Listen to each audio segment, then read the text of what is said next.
Masu kallon mu assalamu alaikum, barkanmu da yau, barkanmu da sake kasancewa da ku a cikin shirinmu na mata iyayen gida. Yau shirin namu na mata iyayen gida muna tare da Dr.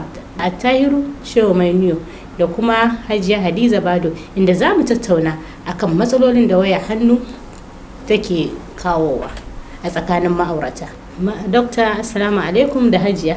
Wa alaikum salam wa rahmatullah. Wa alaikum salam wa rahmatullah. Barkanku da shigowa a cikin shirinmu na mata iyayen gida.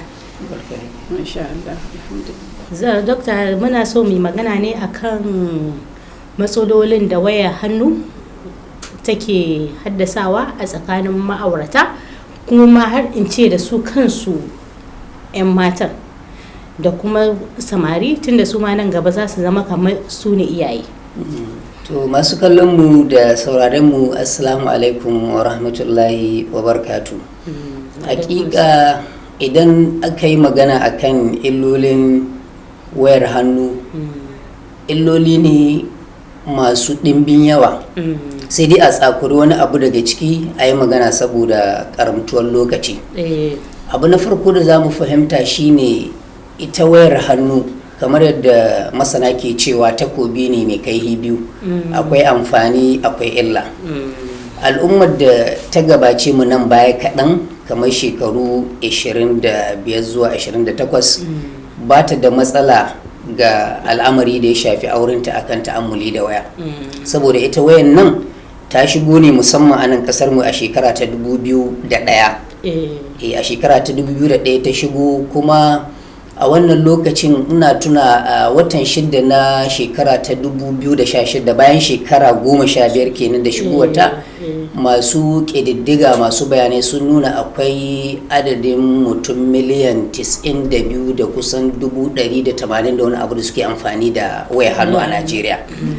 To shekarun kuma da suka kamar shekarar da ta gabata, an hidda ƙididdiga a watan 8 na shekara ta 2023 cewa akwai mutum miliyan 220 da kusan 190 da wani abu da suke amfani da waya, kuma suna amfani da kafa ko kuma intanet da muke cewa domin ba su dama su shiga wasu abubuwa da ake amfani da su a cikin waya. So in muka zo ga tambayar da muka yi, hakika waya ga ma'aurata tana da illoli matuƙa, musamman abin da ya danganci rayuwa ta aure.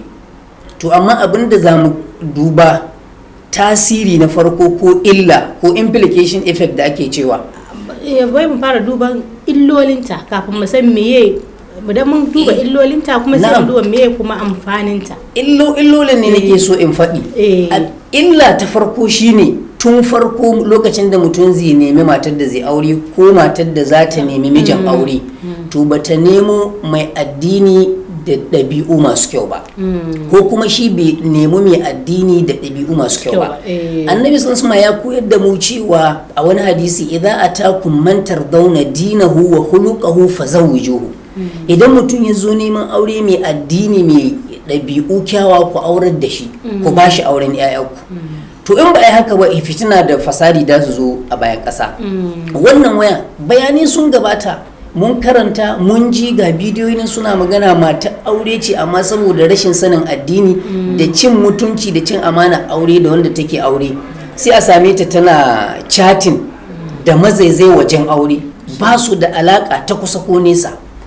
Akwai bayanan da jiya nake kallon wani dan karamin video clip, wani malami yake cewa aboki ne yana da matsala, ya zo ya sami aboki ne ya taimaka, sai da ya sayar da mota ta ya biya bukatar wancan abokin, amma da ya zo ya canza wayan mata ta ya bata wata waya ya karbi tata, yana azalayi yana kunna dita, sakonnin da suke shigowa sai da hawaye suka zo mashi. Kuma ya ga prime suspect na farko, wannan abokin nashi da ya sai da mota ta ya biya bukata ta, shine na farko da suke chatting har ma suna haduwa, ƙarshe ma hatta ta gayyato shi akan shi hidan mijin. Wannan ba karamin to ke ga akwai cin amana aure, cin amana addini da rashin sanin haƙƙin aure. Da tun farko misali ya lura da wannan koyarwar hadisi na da sama cewa ku ba wanda yake da addini da kyawun ɗabi'u aure, da haka bata faru ba. To ƙarshe ma abin da yake wato damuwa da shi, matan ma tana da juna biyu kuma wata biyu ko wata uku, zargi ya shigo. To ke ga akwai cin amana irin wannan. Akwai wanda ita ma tana gidan aure take chatting da wani wanda ba mijinta ba, misali farko sun fara hulɗa da shi a waje kamin ta aure, shi kuma sai ya mai da ita abin da ake cewa kamar da mutum katin MTN. Duk sanda yana buƙatar kuɗi zai kira ta ya ce kaza nake so, ya kaza ce to ke san mun yi kaza akwai bidiyo akwai hotuna zan sakin su su ke ga babu kwance hankali. Kuma gidan aure a Qur'ani Allah ya gaya mana cewa akwai wasu abubuwa gimshikai guda uku da in aka rasa ɗaya a aure to suna da matsala. Allah ce wa min ayatihi an khalaqa lakum min anfusikum azwajan, sai ce litaskunu ilaiha waja'ala bainakum mawaddatan wa rahma. Aure in aka yi shi abu na farko da ake so a samu as-sakina, natsuwa. Duk inda na je cikin gari, duk inda nake raina ya ɓaci, ina damuwa, in na tunkaru gida ina nuhin in zo in samu gida in samu natsuwa. Amma na zo gida babu natsuwa saboda zargi. In ta ce ma ta hita zargi inda ta ce min canza ta je ne ko ba can ba, ko kuma in daga waya ina ce ma wani duba min wacce na nan saboda zargi ya riga ya shiga. To ke ga sakina babu natsuwa. Sannan Allah ce waje ala bainakum mawadda, na sanya soyayya a tsakaninku. To za a waye gari saboda wannan sai mutum ya ji ya tsani wannan matar, ko kuma ita saboda yawan ta'ammuli da waya ga mijin ta ji ta tsanu da shi gaba ɗaya ba ta ma muradin shi. Na gaba Allah ce waje ala bainakum mawaddatan, sai ce warhama, da jinƙayin juna. To wanda baka samu natsuwa akan shi ba, babu soyayya a tsakani, ina magana natsuwa ko aminta da shi, ke ga babu wannan. To wayannan kaɗan ne daga cikin abubuwan da matsalolin da ita wannan waya din take gadarwa a cikin gidajen aurenmu a yau. Mun gode kwarai da gaske. Idan muka abin nan muka jiyo kanki Hajiya Hadiza, me zaki ce akan, me zaki dora akan abin da malam ya yi magana akai? To assalamu alaikum wa rahmatullahi ta'ala wa barakatuhu. Bismillahir rahmanir rahim. To a gurgudu da duk abin da zan ce Prof ya riga ya faɗa game da illoli na waya ga matan aure. Waya tana da illa, ba ga matan aure ba, ko ga tsofi tana da illa, bale matan aure. Waya tana kashin aure, waya tana ƙulla aure, waya tana ƙulla fasadi, waya tana ƙulla zumunci, waya tana bata zumunci. To a takaice ina ba da takaitaccen jawabi na game da illa waya. Gaskiya waya tana da illa sosai gare mu al'umma gaba ɗaya, ba wai ga matan aure ba kawai ko ga yara ƙanana ba, har gare mu manya waya tana da illa. To dokta, idan muka dawo kanka za ka ga an ce kamar a yanzu, kamar yanayin aure, zamantakewa na aure, a ce miji idan ya fita aiki ya dawo zai ɗauki waya ya danna, kafin ya fita waya idan na, bayan ya dawo waya idan na. Idan muka koma kan su mazan kenan, bayan ya dawo kafin ya fitan waya idan na, bayan ya dawo zai ya ci abinci, zai ci gaba da danne-dannen wayan shi, baya ma ba wa matar haƙƙinta, balle ma iji menene yake gudana a ranar, menene take so ta faɗa mai, ko kuma menene yake gudana a rayuwarta. Ana samun wannan sosai dokta. Yanzu abin ya riga ya lalace. To ita ma sai ga matar fa, idan shi ma bai bata lokaci ba, sai ga ita ma ta dawo tana daukan wayan nata, dukansu kowa za ga wancan a can wancan a can, yara kuma dai ma ga su nan ba a san inda suke ba. Za ga ma idan aka koma kan mata, wata ma za ta dora abinci, wallahi dokta idan ta zauna ta tasa wayan nan, abincin har zai wani bata sani ba. Wato matsaloli ne da wato wai Bahaushe yana cewa turan gini turan zane. Akwai ɗaya daga cikin illolin amfani da wayannan a tsakanin ma'aurata, akwai abin da masana suka ce ma cyber adulterous. Tun kala yanzu akwai group da zaki gani an yi shi da sunan kila wani group ne aka hada na kasuwanci ko na ilmantarwa ko na yan uwantaka, kuma mahi yawa membobin wannan group mata ne, amma from nowhere sai kiga an samu wasu members maza sun shigo. To daga nan wani zai pikin number ya kira, in ya kira dama idan akwai cuta cikin zuciyar mutum, wato kamar yadda addini ya gaya mana da za a ɗo zuciya ko ruhin mace a kai yamma a ɗo namiji a kai shi kudu ko wanda zai shauƙin su zo kusa to da an fara daga waya an magana ina wani lafiya lau daga wannan exchanging na pleasantries nan to sai a fara ina za mu haɗu ko kaza za ta ce zan je wurin biki zan je wurin kawata zan je salon zan je cosmetic sai a je a haɗu waɗannan su ne ake kira cyber adulterers idan muka dawo cikin gida akwai haƙoƙi na da musulunci ya ɗora akan miji ya baiwa mata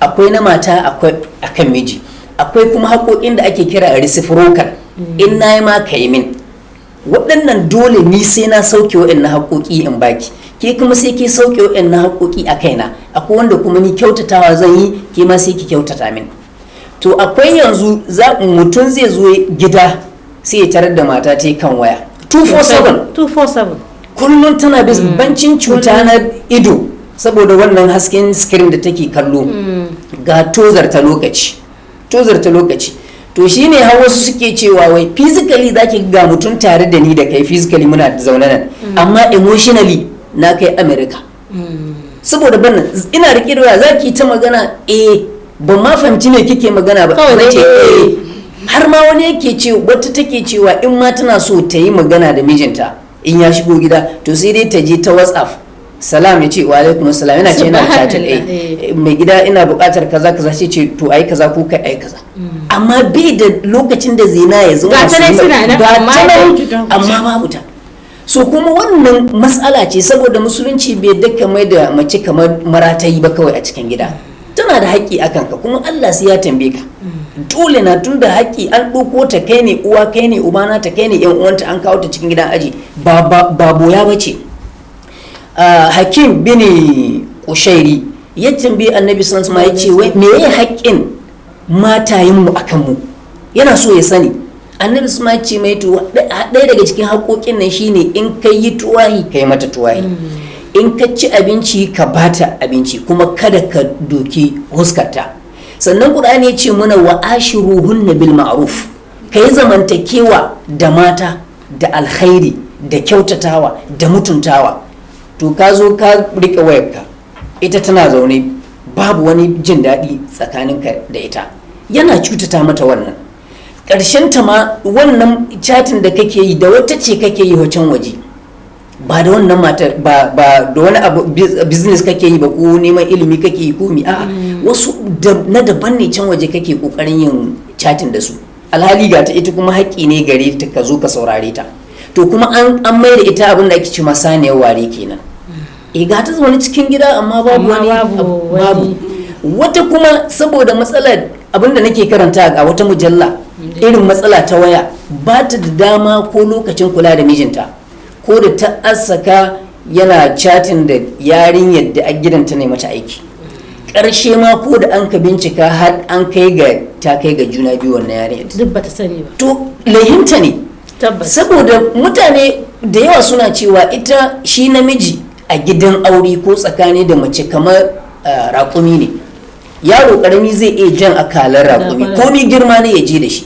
to an ba mata wannan hikima da dabaru da kisa ko kisisi na da muke cewa ta iya jawo hankalin namiji amma kai baka isa kai in ta ce a'a baka isa ka ce ba amma duk wanda ka ce a'a ita tana iya manuvaran abubuwa ta dawo da kai kan hanya to wannan yana daga cikin matsaloli masu ɗimbin yawa akan amfani da waya tsakanin ma'aurata a cikin gidajensu dokta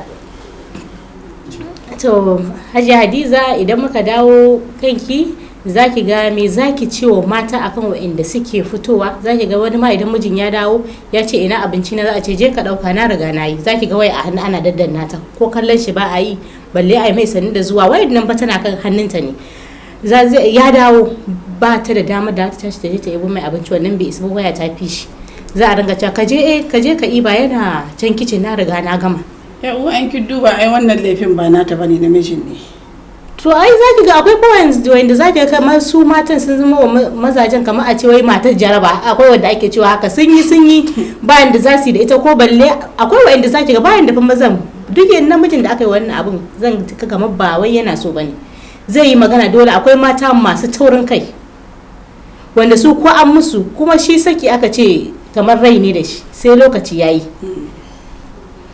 To kamar yadda kika ce akwai matar jaraba akwai kuma namijin jaraba.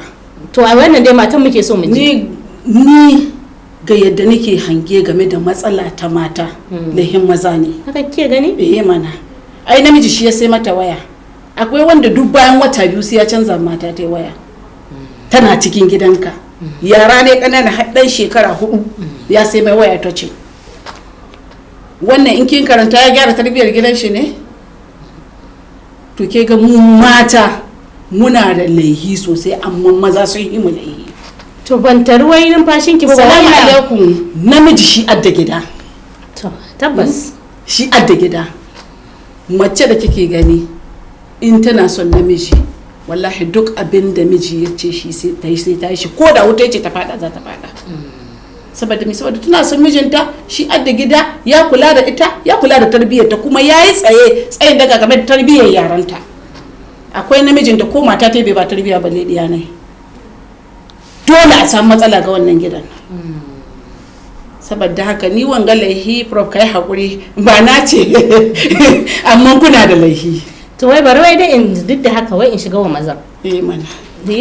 To ke macen da aka namijin ya zo ya baki waya. A bar shi ma a ya ba a yanki, to ya baki ne wani zubin dan waya dauke miki kewa, amma ke kuma ba ki mai abin da ya dace. Ni ba na fi so ba a yi matan nan fa abin nan Hajiya Hadiza. A yi ma mata, amma wani bala'i duk da kiga mace ta fada inda ta gidan miji na akwai lihin namiji ciki. Bari mu dawo kan wallahi akwai lihin namiji ciki yar uwa. Akwai wani kes da ni wadda ita a takaice ta yi shekara 3 rabinta da miji kuma gida guda suke. In ma wanka ta yi kwalliya ta zauna kusa gare ta, ya gama ma yana chatin ina in ta zauna ma haka zai ce me kike tsura mai ido, me kike kallo na, me zan yi miki. Dole ta tashi ta bashi wuri. Allah ya hada namiji sannan ya hado ta da mace. Kuma Allah ya kaddara rayuwa duk in za kai ta duniya sai an yi ta tsakanin mace da namiji. Sannan kai ka kawo ta ka aji, kuma Allah ya ce ka ci shi ta ka shashe ta ka sutura da ita kamar da professor ya ce kuma ka biya mata bukatu. To me ya amfanin ka ci da mace ka sha da mace ka yi mata komi amma ba biyan bukata tsakaninka da iyalinka. Dole mace in tana rike da waya ta yi chatting da wasu don ba kula da ita ba. Dole ne? Ba ka kula da ita ba. Ai in ka kula da ita, in ka kula da iyalinka, wala iyalinka in mace da kike ta namiji alƙawari, wala mace in ta ce tana yi kun wuta namiji yace ta faɗa wala tana hada dan ta san ba za ta cutar da ita ba. Sannan wani abu yana iya faruwa ga namiji mace ta zauna da shi, amma wallahi mace in abu ya same ta namiji ba zai zauna da ita ba. Saboda haka ni duk wanga laihi na maza ne nake gani, ba na mata ba. Tsakani da Allah maza su adda 100%. Ban ce mu ba mu da laifi ba, mun kanmu muna da laifi. To ai da duka ɗarin kika ba. Mana ai na mazan ne. To nawa kika ba matan? Kin ba kwashi duka ɗarin kika ba matan? Ai matan kama ba su da laifin ma. To Hajiya Hadiza mun ne bari mu da hakan dokta. Dokta ka ji abin da Hajiya Hadiza ta ce. To ba za ka ce ba mai laifi ba ko ka yi shifting blame ga ɗaya. Duk sadda an ka ce a zo a zauna, wai ba ya ce zo mu zauna zo mu saba. To magana da na yi tun farko ne cewa da sadda za a nemi aure a dibi wannan umarnin na Annabi sallallahu alaihi wasallam da ya ce wanda duk ya zo neman aure certificate biyu ake so ya nuna. Da an samu wannan certificate biyu gare shi ku ba shi aure, shine kyawawan ɗabi'u da addini. To da sadda an ka samu kuskure akan wannan, to duk matsaloliwa an buɗe ƙoha ne za su yi ta kwararowa a cikin gidan aure. Wani ya zo ya tambayi wani malami ya ce matata tsura kaɗan ta haihu, ina so ka bani shawara ya zan yi tarbiyyar 'ya'yana. Sai ce ai kama karo, ai ba yanzu kake maganan tarbiyyar yaro ba, yanzu da kake ganin wata 1-2 za a haihu. Ai da sadda ka ji cewa za ka yi aure kana son ka nemi mata, da sannan za ka fara shirin tarbiyyar 'ya'yanka. Saboda an ce unzur haifu taba'a waladak li'anna al-irqa da fasun, ka dibi waye za ka ce wannan ita ce uwar 'ya'yana. ke ma ki kalla waye zai zama uba ga 'ya'yan da zaki haifa a duniya. To daga sannan da an samu wannan matsala to dukkan wasu matsaloli za su shigo su samu mazauni a cikin gida. Haka ne mutum zai sai waya ya ba matashi, amma kuma haƙƙi ne nashi ya bibiye me take yi da wayan nan, amma ita ba a ɗora mata ta bibiyi wayan miji. Don zaki ga suna ta rubutawa a Facebook, a WhatsApp, a ina cewa wai ai an bani kalihu ko tarbiyyar dan mutane ba zan yadda ya lalace ba. Wannan magana su ce, ba su da madogara a kai, ma anzalallahu biha min sultan.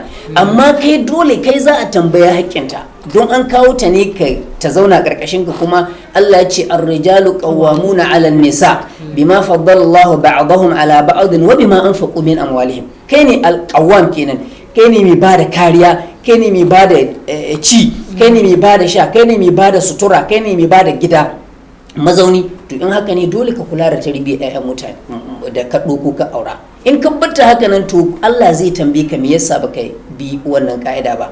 To daga sannan in ka hau wannan godabe to ka hau godabe cutatar da ita da kuma gurɓata tarbiyya da rayuwar da take akai, wanda kuma ba bai kamata ga kowane musulmi da ya san abin da yake ba ko san addini ne ya shiga irin wayannan al'amura. To dokta, a dan gurguje lokaci yana so ya mana halin shi, mun ji amfanin ita, mun ji kai matsalolin da waya take haifarwa a gidan aure, to kuma muna so mun ji ita amfanin wayar, me amfanin ta kuma tsakanin ma'aurata.